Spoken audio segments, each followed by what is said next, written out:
పోతన భాగవతము వరాహావతారం శ్రీహరి దర్శనం తెలుసుకుంటూ ఉన్నాం.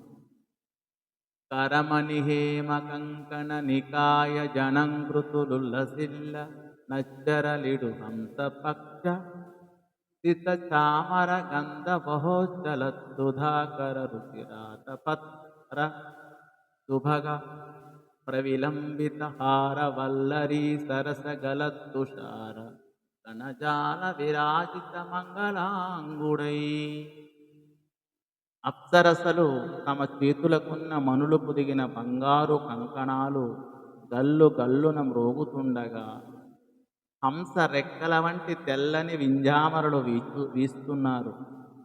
ఆ వింజామరల గాలికి చంద్రబింబంలా వెలుగుతున్న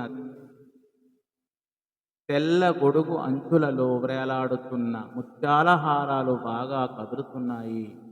వాటి మీద నుండి చల్లగా జారిపడుతున్న మంచు బిందువులతో అందాలు చెందే దివ్యమంగళ స్వరూపుడై శ్రీహరి వచ్చాడు అని ఈ పద్యభావం.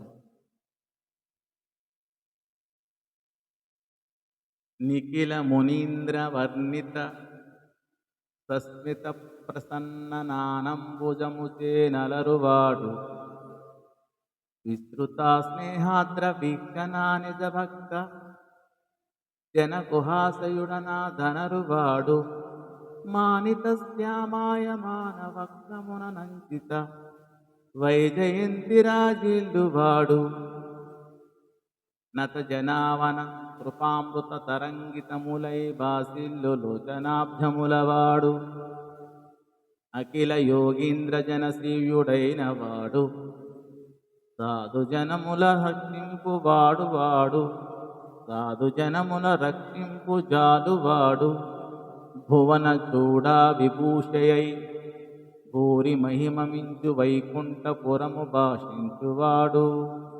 ఆ శ్రీహరి మునీశ్వరులందరూ వర్ణించే మందహాస సుందరమైన ప్రసన్న ముఖపద్మంతో అలరారేవాడు.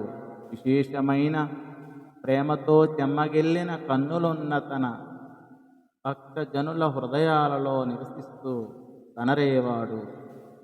విశాలమైన నల్లని వక్షస్థలంపై వైజయంతి అనే మాలచేత అలంకరింపబడి రాజిల్లేవాడు. నమస్కరించేవాడు. జనులను రక్షించడంలో దయామృత తరంగాలు పొంగిపొరలే పద్మనేత్రాలు కలవాడు. ఆ విష్ణువు యోగి పుంగవులందరి చేత సేవింపబడేవాడు. సజ్జనులను రక్షించడానికి సమర్థుడైనవాడు.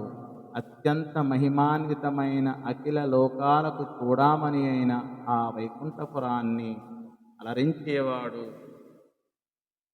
అని ఈ పద్యభావము. ధన్యవాదములు.